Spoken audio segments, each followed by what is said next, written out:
Welcome, welcome. Our monthly Angels at Essex Female Founders and Investor Meeting. It's always a mouthful. That's why we call it just Effie. We are on Twitter as well. So if you want to tweet about it, just use the hashtags AFE or Effie. I'm Magdalena. I'm from a startup myself called The Weave, but actually my career started back in the days in marketing and advertising. And then I came to the UK about 10 and a half years ago now, which is baffling to me. It just feels like yesterday. And I started my own business not shortly after. And that was the first time when I really felt like I'm where I'm meant to be. So becoming my own boss and becoming a female founder was just the path that I absolutely loved. Along the way, though, the first business was a photography business, which I loved, but that was 8 years ago. And after 100 odd weddings, eased myself out of that one. And I kind of ventured into mentoring photographers, female photographers. I did a podcast show and all these different things. But then also next to that, I freelanced for the university. So I've become their entrepreneur in residence about 4.5 years ago, and mentoring students on student businesses, startup businesses. And it's definitely one of my passions. So I loved when John asked me whether I could be a host for this session or for this meeting. And yeah, absolutely love being part of a female founder and investors group. And then 2019, I joined as a co-founder The Weave. We started restarted in end of 2019. And we are all about regional facilitation and regional innovation and fostering mentoring and hoping to support the region, specifically North Essex, to thrive and foster. So, but that's just a little bit about myself. Just as a reminder, we are on Slack as well. Right, so today's agenda is we have two wonderful talks. One is from Owen Marsh from Tech Nation, and one is from the wonderful Sue Nelson from the Breakthrough Group. Without further ado, let me introduce Owen Marsh. He is originally from Ireland, as the name suggests, and he spent 6 years in San Francisco, actually becoming, part of the founding team of 2 different startups, including one of the e-commerce platform Outdoorsy.com. And since he came back to London, he has been part of several startups, and then came on board as the entrepreneur and engagement manager for Tech Nation. So I think just about not long ago. So but anyways, without further ado, Owen, if you want to take it away. Yeah, well, afternoon, everybody. Yeah, thanks very much for having me, and it's great to join. Yeah, so Owen Marsh is my name, as Magda said. I work at Tech Nation as entrepreneur engagement manager. So I cover the London region and also the east of England at the moment. So my colleague Taya Goodluck, who covers the region, she'll be back in the new year, I expect. She's on maternity leave at the moment, so covering both of those regions. Yeah, so just, I guess, sort of quick background to me. I won't bore you too much about my experience, but I grew up in Ireland, in Dublin. My career started off in financial services about sort of 10 years ago after I graduated. I kind of quickly got the feeling that industry wasn't going to be for me. So I took a bit of a leap of faith, really. I was able to get a graduate visa to the US, and I'd spent some time in California before. So I went out to San Francisco without really knowing what the tech sector entailed or even expecting to get into the sector. But I guess by virtue of being in San Francisco in that environment, it quickly kind of grabbed me, I guess at a time when you had a lot of exciting emerging companies starting out from there. I guess around the kind of time that Airbnb and others were starting out. So at the start, I worked for a couple of early stage businesses out there in the e-commerce space, and then in 2014 set up my own business, as Magda mentioned, an e-commerce platform focusing on outdoor experiences.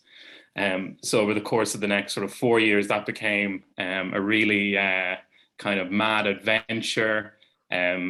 Honestly made a huge number of mistakes, as all entrepreneurs do, particularly when it's your first time doing it. But yeah, was an incredible ride. Gained kind of great traction with what we were doing, and brought on board some really great partners in the industry, and eventually we merged in with another company out in the Bay Area. So yeah, so that was kind of the culmination of Outdoorsy at the sort of start of 2018, and then that was the time I came over to London. So actually hadn't lived here prior to that. Began by working with a couple of startups out here. A couple of friends of mine were working on some startups here, so was helping them get those off the ground. And then the opportunity for TechNation came almost 3 years ago now. So it's longer than it seems that I've been with TechNation. So as I say, started off working exclusively in the London market, and then more recently have been covering the east of England. But it's really inspiring, the work we do, which I'll explain a little bit more. Getting to meet incredibly ambitious, innovative, and driven entrepreneurs across the country. And yeah, the tech ecosystem in the UK now is so vibrant, so exciting across all the country. There's really brilliant things going on, whether it's from net zero to AI, health tech, all across the board. There's really a lot of brilliant opportunities and success. Yeah, so I suppose just to sort of cover a little bit about sort of what TechNation is, what we do. So these are, I guess, just some of the names that we've worked with in the past. We kind of work with companies across a lot of different sectors and a lot of different stages.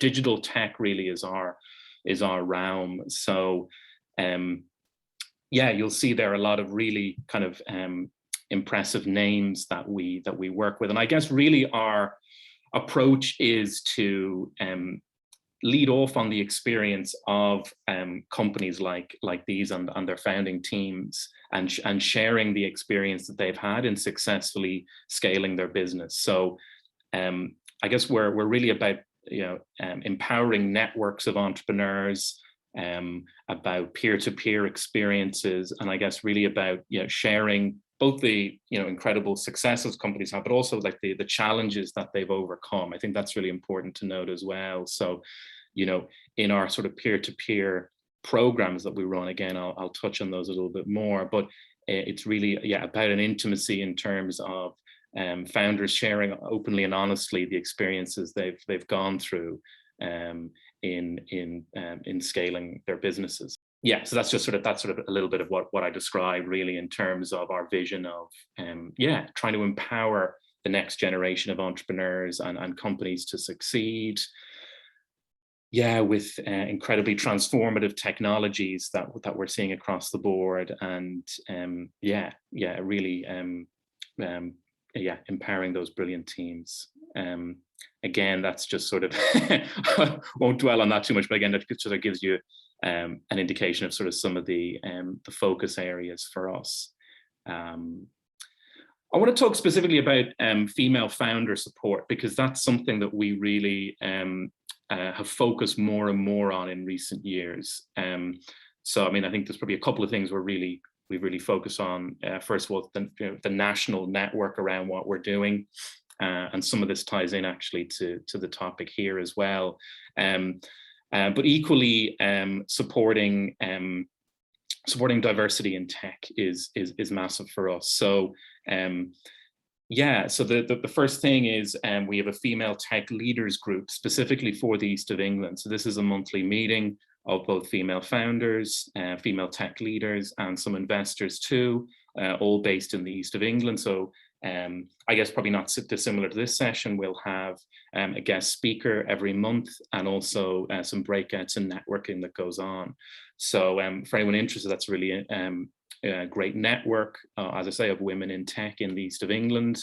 One thing we've actually done as well, which ties into the kind of national topic as well, is have some shared sessions between the East and the Southeast of England. I think the next one will be Midlands Women in Tech Group as well. So really trying to kind of cross-pollinate these groups across the UK, to create more opportunities for networking, sharing experiences, and so on. The other thing is we run in partnership with Playfair Capital to provide female founder office hours. So this started, I think, earlier this year, and it's run through our founders network, which I'll touch on a little bit shortly as well. So I think the next one is actually coming up very soon. I think registration is closed for that, but there'll be another one coming up in the spring. So for anyone interested in that, I'm happy to share more information as that arises. So yeah, really great opportunity to have one-to-one mentoring and pitch meetings. The latest figure is always up to 90 investors, which have been part of the Playfair Capital Female Founders Office Hours.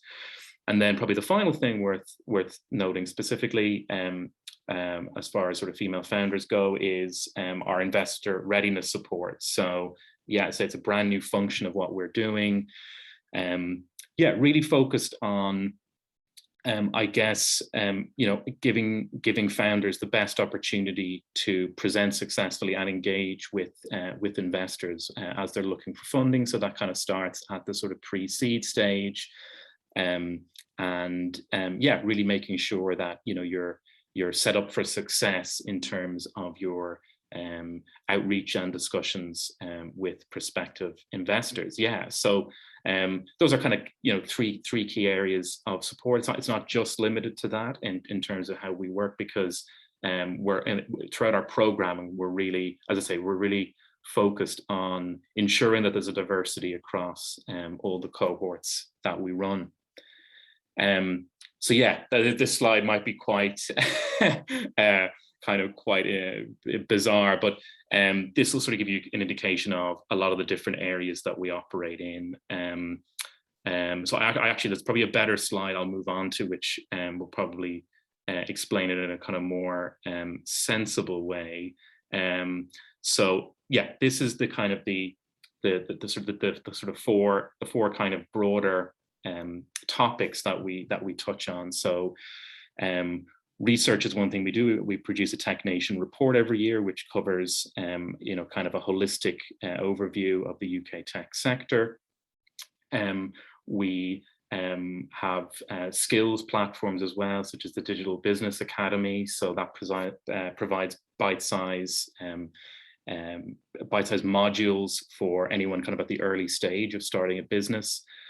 Tech Nation visa is really worth mentioning as well, for anyone not from the UK who is looking for a visa and a pathway to get a visa. We call it now the Global Talent Visa. So if you've kind of really got kind of exceptional experience in tech, either through starting a business or through an experience, with a startup, it's worth looking at that. It's a 5-year visa with an opportunity to remain in the UK after that as well. So it's my experience in the US was always I always had difficulty, I guess, in navigating the visa system over there. And I think the visa that we have really kind of provides a great option for entrepreneurs. They're not tied to any particular business through this. I thought that's worth mentioning. And then sort of a range of programming then, both across stage and sector. So, we've later stage programs. Upscale and Future 50 are kind of for companies post Series A, post Series B, respectively. Founders Network and Rising Stars are really great support tools for entrepreneurs at the start of their journey. So once you've really released an MVP and are in market, you're eligible for Founders Network. That's a Slack community of over 1,000 now, who are entrepreneurs in the UK, and again, it's a community there to sort of provide support across a number of topics, whether it's marketing, raising investment. So that's Founders Network, and then Rising Stars, which I'll have a kind of a further slide on that just to sort of cover off on the eligibility for that. So I'll leave that one just for a sec. And then sectors, so the sectors we work across, applied AI, fintech, net zero, low tech's a new ones. With all these programs, really, it's, as I say, it's about convening the entrepreneurs who are in these sectors right now, but then bringing back the expertise from those entrepreneurs and founders who have scaled their business and are at maybe a slightly later stage to impart their learnings, in the new cohorts. And that sort of, this is sort of a slide which kind of helps a little bit in terms of the stage where all these things are at. So as I say, just around sort of seed or pre-seed, you've Rising Stars and Founders Network. The sector initiatives are then up to Series A. So Libra, I should say, is a brand new program we have for underrepresented founders. The first cohort that was specifically Black founders. So another exciting program that's just kicked off for us. So all of those will be sort of in the pre-Series A, and then, as I say, upscale and Future 50 as you move more towards growth. Cool.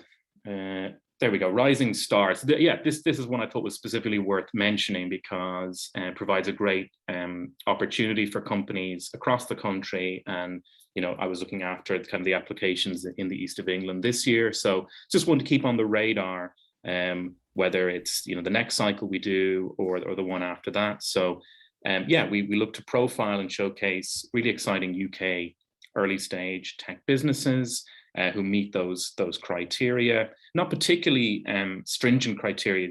Really, if you've got a kind of a really interesting traction around what you're doing, it's worth applying. Every year there'll be 5 regional winners announced for the east of England. So it's a really great opportunity for businesses who are potentially looking for investment or to showcase more to maybe to prospective customers as well what they're doing. I think the last couple of slides really are kind of just touching again on that national level of support that we have now. So we're really again looking kind of nationally in terms of how we connect the dots between the various ecosystems in the UK. And to that end, we have individuals, including myself, across the country who are designed to be the connectors and support founders. So if you're looking to a potential new market in the UK and you're looking for support on the ground, we're there to signpost and provide introductions as appropriate. That just sort of covers off the kind of the areas that we try and help. Whether it's, say, an investment readiness, peer-to-peer groups, which I've touched on as well. And as I mentioned, it's really exciting now that for example, our female founders group is now getting to connect with others that we have across the country as well. And that's just one example, because we've other peer-to-peer support groups that are happening as well. And then, final slide I'll touch on. Libra, I've mentioned. International is a new other exciting development for us. So specifically the Asia Pac region, for any business that's looking to expand to that region, we have kind of really great support on offer for expansion to the APAC region. And then I think one thing we've always noticed in the work we do is how there's a huge scope to help senior leadership teams around founders. It's never just about the founder; it's about the emerging leaders that are part of scale-ups and startups as they grow. So, Advanced Scaling Leaders is a program that we have that really helps with the upskilling and the learning and development of leadership teams that are there in scale-ups. So yeah, that kind of covers off kind of the brand new stuff as well. Maybe just from myself, a quick question on female founders then. How many, or are you working, do you see an increase in female-led tech businesses, or is there still lots of work to be done? Or, how does the female-led businesses approach you? Or do you see there is like a, almost like a hesitancy to approach Tech Nation? Yeah, it's a good question. I think the answer is probably both. I think definitely, I think there's more visibility that we're seeing of female-led businesses, but equally, I think there is an incredible amount still to do in terms of, we take kind of an active interest in, like looking at the sort of the breakdown across each program that we have programs for. There's a lot of improvement that can be done, and I suppose initiatives that we have started doing are kind of a small part in addressing that, but I think obviously we'd love for there to be more of a balance in terms of, because it's still a smaller representation than it should be. So but that being said, we see brilliant female-led teams across the board, across every sector. So I think it's moving absolutely in the right direction. Yeah, John? Yeah, I was going to ask the question, how tech does a tech business have to be to join Tech Nation? That's a good question. And well, net zero, I suppose, just to go off on a tangent just quickly, net zero has been an interesting one for us because as mentioned at the start, digital tech is our realm, but net zero actually has meant that there are not businesses purely who are digital tech who are part of our programs now. For example, one in Cambridge. I always never know how to describe businesses like this, but it's one of those businesses producing meats in the lab. So not digital tech in any way. And there's others example as well, those companies kind of in the energy sector. But I think if we're thinking about digital tech businesses, it's really, I think anything tech enabled really falls under that realm. So it can be an e-commerce business, it can be a marketplace business. Really anything that is underpinned by an element of technology. What's the best advice for those who don't have a tech background and want to develop a tech startup? Yeah, really good question. Well, actually, I like this shouldn't be just a purely Tech Nation plug, I know, but I actually do recommend the Digital Business Academy that we have on our site. That's totally free. I should say that actually everything I mentioned today is free support. So Digital Business Academy is really good, and it was produced in collaboration with the Judge Business School at Cambridge and many others as well. It's as I say, it's bite-sized modules to cover a range of topics that are really kind of key to the formation of are kind of culminating in your idea, whether it's kind of validating the market, research and development, bringing together a team, thinking about investment. So definitely would sort of strongly recommend DBA. But I think in a general sense, it's really, I think, just immersing yourself in the environment as much as you can, whether that's through reading, through engaging with the community, through events, networking, and sort of learning from the experience of others who've gone through the process. Because I think it's amazing actually. I think how many people don't necessarily have a tech background but do end up getting into to tech, and it's I think it's actually quite what's the word? It's quite a welcoming environment, and that there are many events that are kind of networking or otherwise who really, I think, feed into that sense where it's a community that welcomes people kind of from all backgrounds to come into the sector and bring innovation.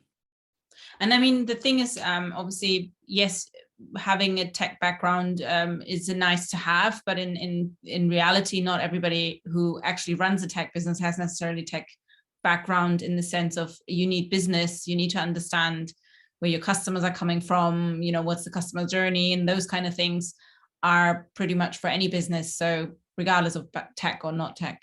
Right. So we're going to continue on this journey today with the wonderful Sue Nelson from the Breakthrough Group.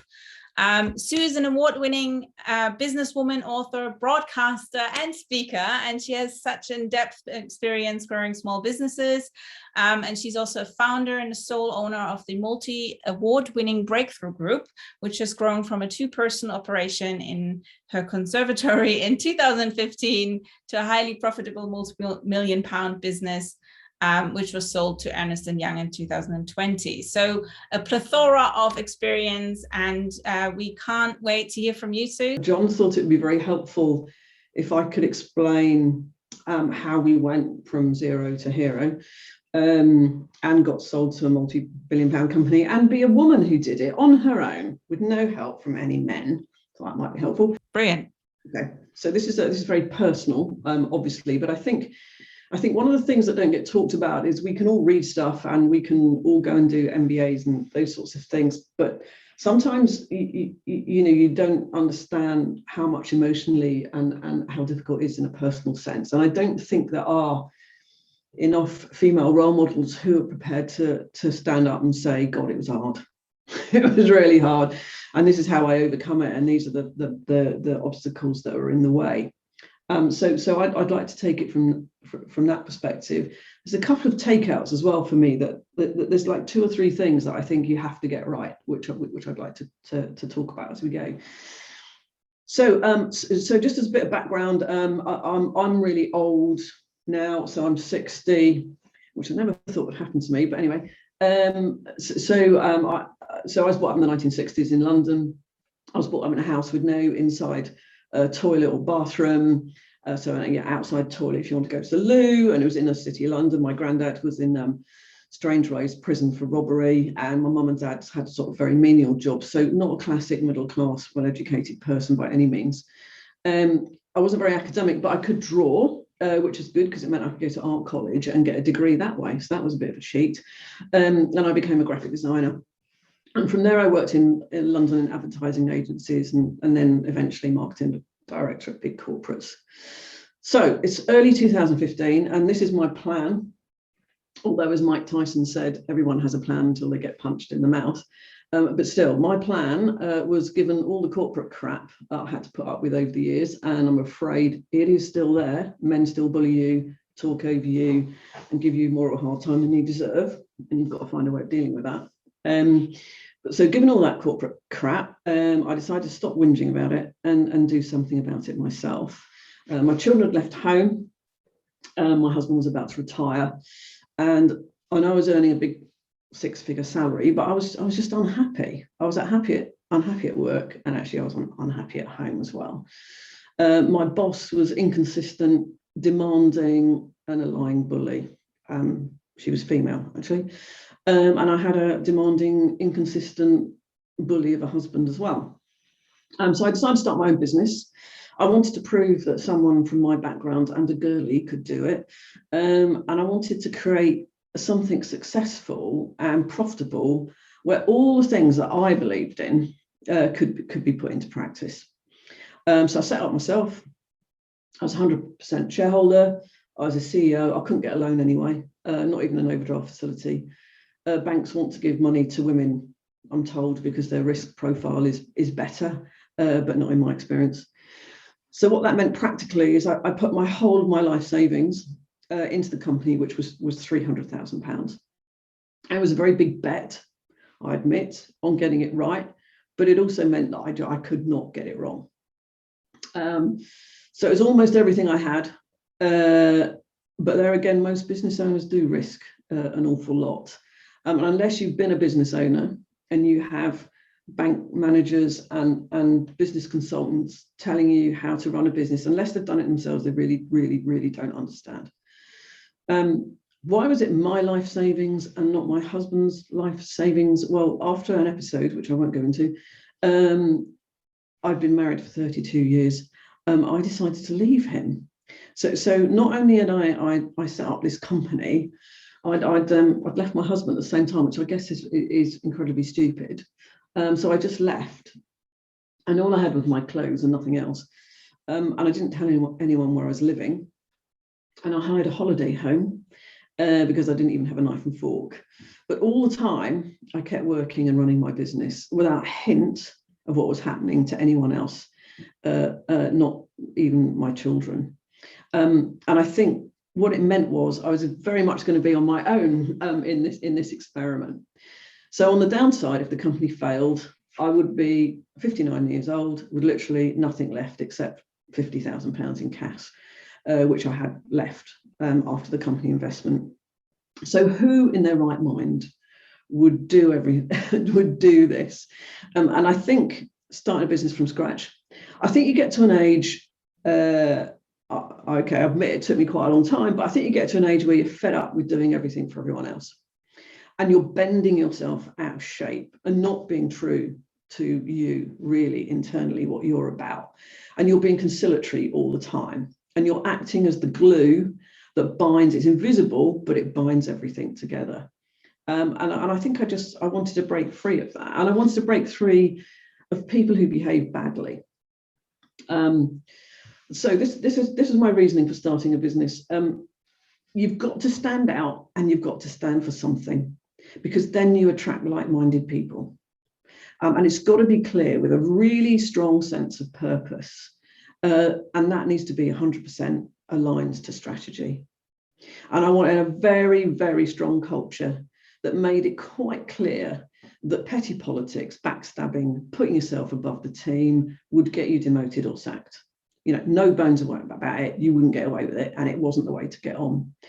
And I did want to prove that hiring or promoting someone just because they're confident doesn't work.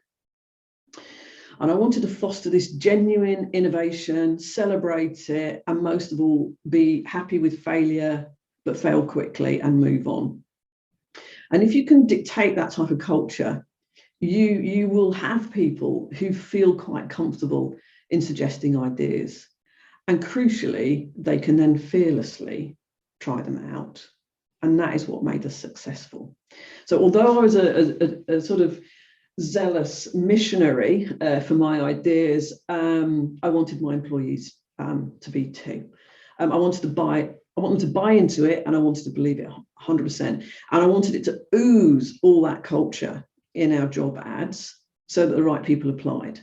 So we didn't do the usual crap, because everybody, the same type of people apply all the time, i.e. well-educated, went to certain schools, do this, you know, we didn't want that. So we'd never asked for qualifications.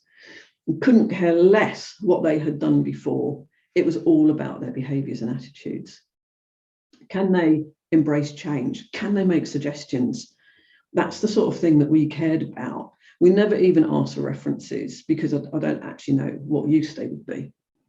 So my big takeout of building a successful business is you've got to create something that stands for something.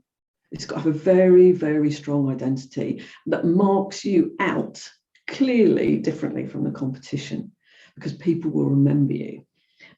Once you do that, which is about you and what you believe in, then spend ages looking for people who genuinely understand what you're trying to do, and then hire them. Because that's the critical thing. You can teach so much to people. Do you really need all those things before they actually join you? So as Magda said, I started with my best friend's daughter, Brady, using 2 laptops. We had a big stash of Yorkshire tea bags, which was pretty handy. And in the first month, we had 0 income, but that's what happens with a new business. But even so, 3 months later, we started getting our first clients and our first appointments, and all our staff were self-taught and self-starters. We had people that could think, communicate, innovate, and challenge, really important, and embrace change. And over the years, we've employed an ex-sniper from Afghanistan. Thought about putting him on credit control. Well, that would help. A zookeeper who specialised in penguins, a cleaner, a voluntary hospice worker, a call centre worker, a car salesman, and a window specialist. And we found out what they were really good at, and we shaped the job around them. We set them up to succeed. We invested in them. We trained them. Each one had a mentor from outside the business. So even Tracy, our cleaner, has a mentor, because she's just as important as everyone else. And actually, she's the first person who greets people when they walk through the door if we had meetings. So in my view, success is about imagination and freedom. You've got to be able to join dots and appreciate outliers and be inquisitive and look for patterns that are not at first obvious, and think in a non-linear way. And that's only achievable if you've got people who are a bit different and who can spark off each other with other people who are just nothing like them. Now, that is not about just colour or gender. That is absolutely not about that. It's not enough. It's about age. Have you got different age profiles? Have you got different people from different backgrounds? Have you got people with different beliefs? Have you got people who've got different personalities and experiences? And it's that embracing that diversity of thinking that will make you succeed and come up with great ideas.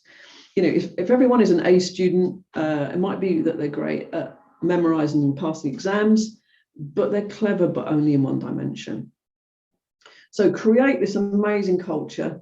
COVID hit, but before COVID hit, we wouldn't allow people to work at home. They weren't allowed to work at weekends or after their hours or on their holidays. They weren't allowed to read emails out of hours because they would get told off. And consequently, we rarely had people off sick. And then every day, you know, like they were fresh, alert, and up for it. I have to say, as a complete and utter hypocrite, I didn't do that, however. I absolutely worked like a dog because I had to have consistent income and a stream of clients to keep making sure that these amazing people were being paid every month. So I would leave at 7. I would get in early. I would leave at 7:30. Of course, I was on my own and quite lonely, actually. So I would leave work at 7:30 and go swimming at my local gym when there was no one around. And I used to pretend that that swimming pool was mine, that I owned it, because I love swimming. It meant I didn't get home till 9 o'clock at night, and it meant I only had 1 hour of being alone, which meant I could watch Coronation Street and with a glass cold of wine, and it was time for bed again. So that keeping busy, I felt was the way through it. And John said this to me before: keep swimming, keep swimming, keep swimming. And when sometimes I struggled to get up in the morning because I was just really exhausted, I was just really, really sad, I'd push myself and put my game face on, as we used to call it at work. And there's a very good saying by Regina Brett, you know, no matter how you feel, get up, dress up, and show up. So my takeout, I'm sorry guys, I'm talking to the ladies here. Every woman who has ever been successful has bad days, very, very bad days. You know, you doubt yourself, you've got imposter syndrome, you've cried quietly in the dark, you're badly trying to balance dozens of things at once. It's just what we do. But please remember, you're not alone in thinking like that. It's actually very, very normal, and it will pass, but it is normal. So back to 2017, we're doing really well. Our business is a serious one. We've got to the $1 million turnover mark, but then you will have legal wrangles, and that is an unfortunate fact of business life as you go on. And that's normally because the downside, if you start a business, is that there will be nasty bastards who won't pay you. It's just going to happen. And these types of people systematically operate like this, and they ruin lots of businesses along the way. They don't care that they haven't paid you. They will weigh you up, and they will decide whether you're up for a fight to get your money. Now, I'm afraid that women quite often will back down on this, but the plain fact is that if somebody owes you money, you have to chase them for it. Otherwise, your business will not survive. Great businesses out there with full order books run out of cash, and then they're dead. So you've got to get your cash in. And I have heard some people say, well, I can't chase them too hard because they're a really good client. Well, they're not a really good client if they haven't paid you. In fact, they're not a client at all if they haven't paid you. So you've got to be very firm. And one of my takeouts are you must chase people down who owe you money. And if somebody's struggling genuinely, but they are communicating with you, then work out a payment plan for them, and so that you can get it back bit by bit. So take out, watch your cash levels like a hawk. You have to know your figures every day, and you've got to have very robust processes in place for getting invoices paid on time every time. If you can't do it because it's not your personality, find somebody in your staff who will do it for you, or use an external provider. But you have to get that bit right. So we've got to 1 million turnover. We're profitable. That's all good. And as I said, I was on my own. And then about a year after I left my husband, we got divorced in June 2017. And then 1 month later, he was diagnosed with cancer and became very ill. So you can imagine how conflicted that makes you feel. Our daughters were amazing.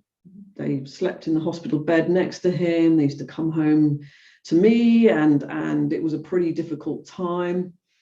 I hadn't seen him for 18 months. And then for some reason, one night I decided to get in my car. It was midnight, drive the 20 minutes to the hospital and see him. And he looked about 100 years old. It was awful. And he was unconscious, but I did manage to speak to him. And then I never saw him again because a few days later, my eldest daughter rang in a huge panic to say that he definitely stopped breathing. So on a Monday afternoon in October, sitting in my office, I put down my phone and I sort of realised, although it was very sad, that I was actually free. I was actually free from people who make you do things at work that you don't want to do, and I was free from somebody at home who makes you do things that you don't want to do. And I think that despite all of that, all that shit, notwithstanding the best attempts of late payers, downturns in the economy, crisis of confidence, crying quietly when no one can see, definitely some wrong turns and some family problems, the company, with just 22 wonderful people, ended up with very profitable 2.5 million turnover in our 5th year. We won numerous awards. I'm most proud of our employer accolades because of our family-friendly working practices and our no qualifications needed recruitment policies. And we were a very good corporate citizen, an ethical employer, and we managed to achieve a net profit of 40%, not gross net. So that's 1 million profit on 2.4 million turnover. So you see how wonderful cleaners, snipers, penguin experts, dental receptionists, car salesmen can be if you let them and if you will give them the freedom to shine. And I think what I've also learned is that to be a good leader is about how you react to stress. You've got to convey cool, calm authority without a trace of fear. You've got to learn how to blag this, even when the shit is hitting the fan literally everywhere, or even when you're at your very lowest ebb, because that is the moment everyone looks to you to know what to do and how they should react.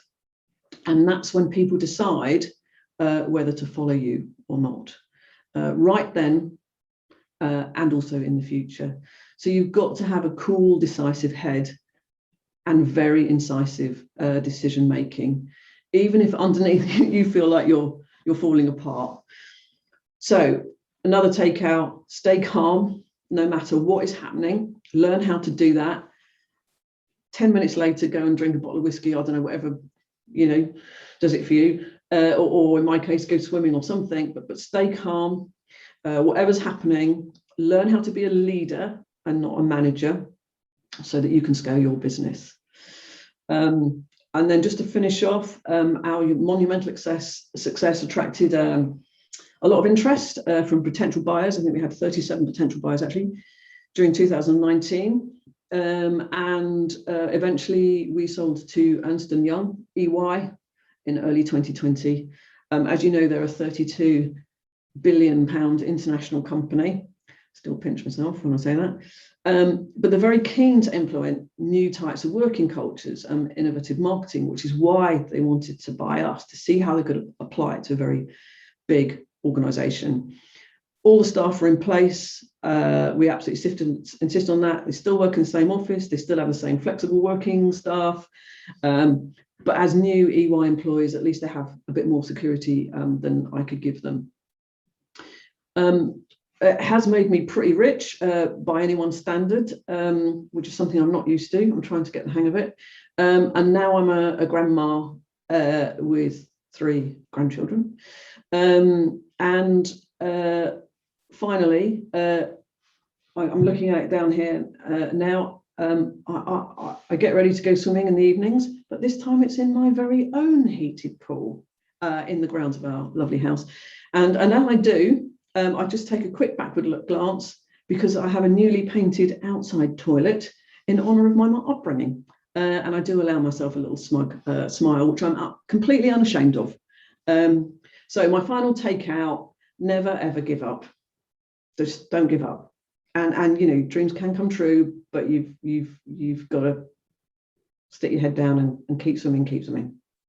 Thank you so much, Sue. That was so inspirational and so inspiring to hear your story. But may I just ask, like, so how is your day, the day in the life of Sue today, compared to what it was when you were running your business? Well, I have a butler running around and servants who bring me cocktails and no, obviously don't. So I work a couple of days a week now, which is great. I've learned to spend more time on me, make sure my health is good, and take some more time for me. And I have lots of other interests. So I do quite a bit of charity work, but I just do what I want now. Brilliant. That's what we all want to get to. Yeah, absolutely. And you can. Yeah, you've got to really stay focused, and it's hard. Yeah, it's a constant push and pull, but if you know what you're worth, like, you know, your mission and what your cause is and everything, then that keeps you, you know, getting up in the morning and doing it. Yeah, just keep an eye on cash, keep calm, you'll get there. Yeah, brilliant. Thank you so much, Sue. I was going to ask a question, Sue. What's food talk? Food talk. Oh, so I run this radio program, which is to try and help get small producers profile. They've had a terrible time during COVID. A lot of the farming agri community, small producers, and hospitality sector have had it really, really difficult. So I charitably have put quite a lot of money into this radio station to get people to understand about great producers. Also, they send me loads of free food, so that's always a good one. I can see the incentive. I would go for that as well. I think you're probably understating what it's actually doing. Is it just sort of promoting and commercializing food businesses, or is it something? Yes, I'm chair of Produced in Kent, which is a food group here where we support local food businesses. So it's part of that charitable stuff that I do. Hi everyone. That was so inspiring, Sue, to hear your story. And I think I started a beauty brand. It's very focused on well-being, and then so it was my intention to create this brand to infuse well-being, especially emotional well-being, into women's skincare routine, into their beauty and self-care and self-love. And it's my intention. It's also my normal practice. And then since I started the business, it's so challenging, you know, as a founder, female founder. It's like one person founder as well. I find I couldn't exercise the well-being practices I've been preaching about, and then sometimes feel a bit kind of not happy about it. And sometimes, as you said, it's bloody hard, and it's so. But then we have like milestones sometimes. Actually, today we're doing like a pop-up shop in John Lewis, and we just like come to the coffee shop so I can attend the meeting. So it's like accomplishments, and then people would see the outside is like really sort of glamorous, so you achieve so much in a short period of time. But at the same time, there's a lot of challenges, and sometimes it's just like, as a lone founder, how you balance that, especially you don't have a big team around you, and I only have 2 people work for me kind of on a part-time basis at the moment, and how to balance that, how you kind of stop yourself, because I was trying to do my best, and sometimes I felt I maybe do too much, and then people, my friends would say, oh, don't burn yourself out, don't burn out. I was like, I don't know the kind of stopping point. Oh, when should I stop? When I should take care of myself well-being in that sense? And yeah, how you balance that at the beginning stage? I think groups like this are important because, you know, at least it makes you realize that everybody else is in the same boat and you're not the only one. So I do think groups like this are very helpful. Make sure you get a mentor, somebody that you can just talk to at least once a month, who's been there before and done it. So not somebody who says they're a business consultant but actually hasn't done it stuff themselves. Somebody who actually has done it, who can just listen and be really objective and tell you some hard things, because we all need that sometimes. Yeah. But it's important that you get it. It's quite lonely at the top, I think, and you know, when you're the hardest thing when you're small is it's all based on what you think, because there's not enough people. You know, once you get to about 10, 12 people, then you've got lots of different perspectives, and if you set the right culture, people will challenge you and go, no, you know, what you're doing is just rubbish. What are you thinking of? I go, oh yeah, I got a bit carried away there. Whereas when you've only got 1 or 2, they're not going to say that, and then therefore it's easy for you to take the wrong direction because you've got no reference points as such. So you must get yourself a mentor, somebody that can just for a couple of hours a week on the phone, on Zoom, whatever it is. You know, you can just talk to you and say, I'm trying to think about this, and what about that, and it's just invaluable. And I would definitely, you know, get out and get somebody who can do that for you.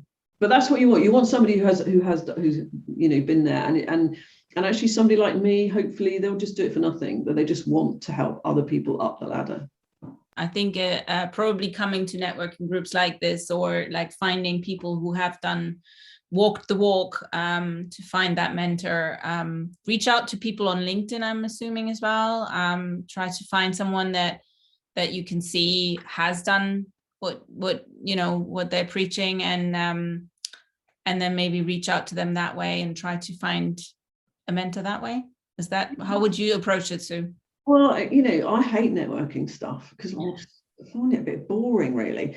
But what I did learn later on is that actually, if you go to networking and you find another business owner, it's quite feasible. You know, instead of talking all the rubbish on what do you do, is go, look, I've got this. I'm running this problem. Do you have this problem with your thing? So how have you dealt with that? And how have you do that? You know, and if they're all business owners, go to the networking events. You know, seeking, you know, some bouncing ideas off and seeking advice. Don't just go to networking events and, you know, talk about, I don't know, your clients or whatever. You think of those events as like-minded people that you might be able to get some inspiration or some new ideas from. Yeah, good. Networking events become much more interesting then. Yeah, absolutely. I think I hate networking, especially the old school where you literally just go for like business card exchange. There's no value in that. So it needs to have a connection. You need to kind of connect with the person that you're talking to. And I guess sharing a challenge is always a good way, because you can actually show, you know, go a little bit deeper. John just put in the chat that Enterprise Nation also provide free one-to-one mentoring. So just make sure you get a good one. And to be honest, if I was female, I'd get a female mentor, because I don't, you know, I think that sometimes women lack in confidence, and they have particular issues where they're juggling sorts of things, and it, you know, it can, not always, but it can be an advantage if you've got another female entrepreneur you can talk to. Yeah. So, I know that's not politically correct, but you know. Yes, we had a female group, but no, yeah, Colby, I believe, also offer free one-to-one mentoring, so in the region, again, and depends who there is, but there's always Mentor Me, the national program as well. So I think there is lots of mentoring around, but probably if you connect with someone, I always find just finding a mentor might be easy, but finding the mentor that's right for you might need a little bit more digging or connecting on a more human level with someone directly on LinkedIn. Really worth it. Really worth it. Emma said, super inspiring. Thank you so much. She's been on a similar journey, and she loved your talk. So thanks for that. Great. Yeah, I'm based in Suffolk and been on a similar sort of journey personally, I guess. And I came up with this idea about 4 or 5 years ago, and then lockdown happened, and I was just like, right, this is my chance to throw myself at. So I'm designing some auction technology to sell unsold accommodation and experiences. So yeah, I literally kind of reached out to as many industry contacts as I could, and just worked damn hard at it. And we're about to launch in about 3 weeks. We're going to start user testing the MVP. So wow. we'll see how that goes. I ended up getting a job with an American startup company who we're integrating with. Who have already started to say, look, we'll potentially buy you. So which is quite exciting, but I want to grow the business more and more before I sell. We've got to get the launch first. So yeah, but I'm a keen runner, so I run instead of swim. Well, same sort of thing. I can't express how important it is to have something like that that's your release. And I think and something positive and not destructive. I think I run in the forest every morning, and it's awesome. Yeah, it's really important. Emma, when you're getting towards the sale thing, can you contact me? I'm very happy to talk you through it, because I learned so much during the sale. I'm very happy to talk to you about that. Oh, I'd really appreciate that. Thank you. Yeah, please do. Don't say you will and then don't, because it's going in my diary now. Yeah, it's a really important thing to it's quite a hard process to go through, and I think I thought I was quite well prepared, but there's loads of things you have to do that I didn't sort of realise. So I'm very happy to just talk through that. Okay, that's awesome. Yeah, it's got a bit of growing to do as yet. I've got that's fine, but you need to prepare well in advance. So. Absolutely, yeah. No, thanks, Sue. It was brilliant. Thank you. Brilliant. Thank you, Emma. Yeah, Sue, thank you for that. That was like really, really interesting. So again, a similar situation. So I set up a company during lockdown. My question was, before you actually sold the company, did you keep 100% of the shares, or did you give them to any of your employees, or what did you do? That's a really good question. So I was thinking about, I really admire Dame Stephanie Shirley. Do you know who that is? She's an incredible woman, and she did a management buyout with her team and all that sort of stuff. So she spread, if you like, the wealth of it before she did it.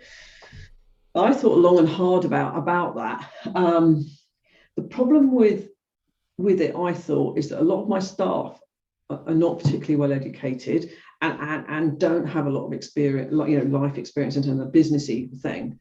What I was worried about is that they might borrow or whatever, or do things and then have some shares, but actually didn't really know what they were doing or buying into. But actually, it's okay, because Sue's been running the company, so it must be all right. And it's not. It's still a difficult thing. Do you know what I mean? And I thought long and hard about it, but I actually decided that it wouldn't benefit them, actually.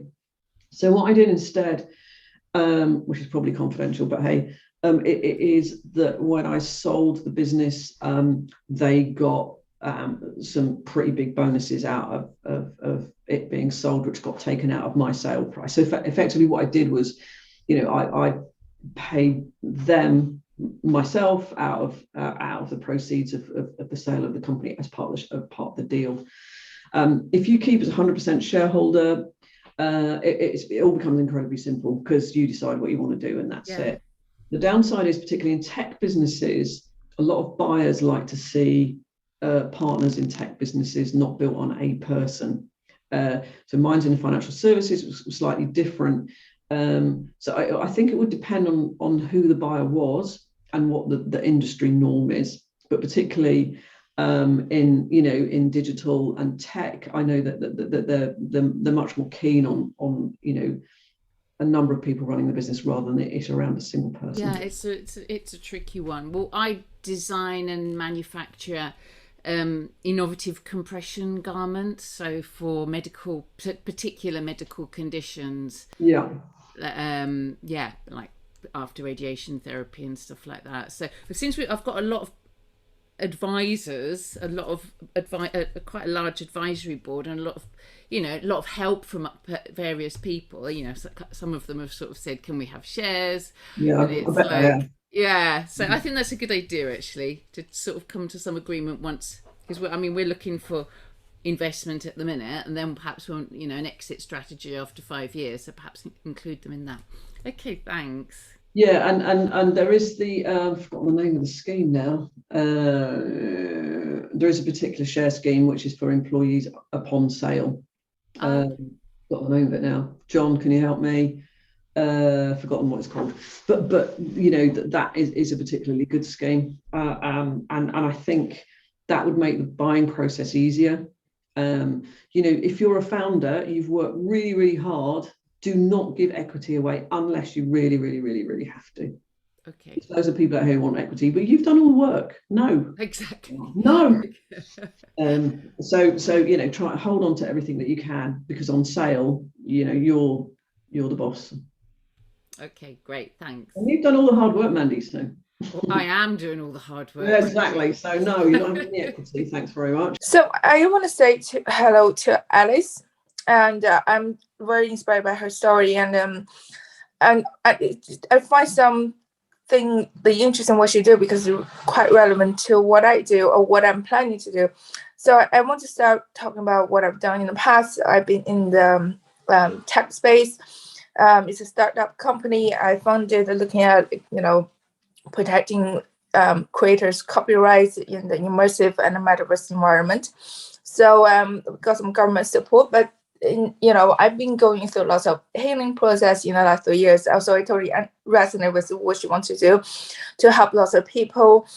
So I had this idea of developing a digital platform that focus on particularly the Chinese market. It seems like there's not enough content there available, specialized in the empowerment topics, and we can see that a lot in the Western social media. So I think there's a huge market there, and the people there that definitely needs a lot of help. And I think that's the way that we can collaborate in the future. So I want to get her contact. Maybe we can talk privately, discuss further. Oh, that's great. She sent the email. That's great. Well, particularly, I do find that, it's very challenging being a female tech founder. So we started business back in 2018. We got lots of rejection. And it's funny, my story is quite similar it's quite similar to the previous I was talking about. So I started a company right after I broke up with my the father of my kids, and actually I feel so free as well. And I think that is a kind of awakening process. We find the true self. So through the entrepreneurial journey, I went through lots of rejection, and I think that because where I'm based in Belfast in Northern Ireland. I feel like the space here is, I suppose a female or, as an Asian entrepreneur, we definitely face a lot of challenges. Also, I look very young as well. So all that stuff, definitely. And also the space I'm developing in is quite niche. And I think there are not enough people in the creative industry in this region, so to give me the right support. I think that if there's any way I can get support overseas in London in the space of what I'm developing, that is great. I'm open to any support I can get. Thank you so much for sharing that. Very helpful. And well, I guess good luck on your journey. But join us on Slack and stay in contact. And I'm sure obviously, I think Alice, now you're connected, so you can have that conversation as well. Brilliant. Thank you so much. Thank you. Sue, oh yeah, you just put the EMI it's EMI, I forget what it's called. Yeah, it's really tax efficient. It's a great way of incentivizing staff. So enterprise management incentives. It's UK based though, of course. Yeah, I think John also shared the company share option plan, which I believe has some tax, some tax implication as well. He put a link in there as well. So it's another scheme, I'm assuming. Yes, it's you can buy up to £30,000 worth of equity investment shares in the company that you work for, and there's tax efficiencies for that. So yeah, we use a specialist firm, BDO, which is an international accounting firm, but they happen to be based quite nearby, and they provide lots of advice on tax matters for companies, whether it's the enterprise investment scheme or the small enterprise investment scheme and so forth. So yeah, we're always happy to make referrals, and they do give free consultations. So yeah, I mean, I think I like about EMI is that it's about you as the business owner granting share options. It's your staff don't have to, do you know what I mean, come up with cash. So that's slightly different, but get advice from an accountant, definitely. Yeah. Well, both schemes sound very tax efficient, so there you go. And that's always a win. Thank you so much, Sue. That was yeah, just such an inspiring talk. So absolutely appreciate it, and thank you for coming along and being our guest today. Upcoming events, I will quickly just touch on those. So UEZ is creating or holding some more meetings or some more workshops. One of them is getting your corporate structure and related documents in order. That's on the 4th of November. So that's next Tuesday in 2 weeks. And then on the 30th, we have Backing Essex Business meeting the panel for Q&A. And then obviously our next FE, it's not going to be in December, so we're not going to have an FE in December. So we are going to see you again in the new year. I can't believe it's 2022. What a mouthful. It's only going to go on from that, like for the next few years until we're in our 2030s. Gosh, but anyways, the next FE is on the 21st of January, same time, same place. We will obviously announce this on Eventbrite, and you can book onto it. We're going to have some amazing guest speakers, Eloise Morgan from Paragon Global Insurance, and then also Abby Main from Seed Legals. So will be some interesting talks for sure. And Lauren will be back as well, so it's not just me rambling on. Yeah, so just a last reminder, obviously you will receive the invite again in your emails if you signed up for today's session. Please come and join us on the Slack channel. I will pop the question of the day to discuss in the channel as well, and hopefully you can generate some genuine discussions and connect with one another on there too. Thank you so much for coming. And thank you again for Owen and Sue for these wonderful talks today. It was really insightful to hear everybody's, hear the stories, but also hear, especially what TechNation is doing for the region and I guess the nation in that sense. But thank you so much. And without further ado, have a wonderful weekend. Yay. Bye, everyone.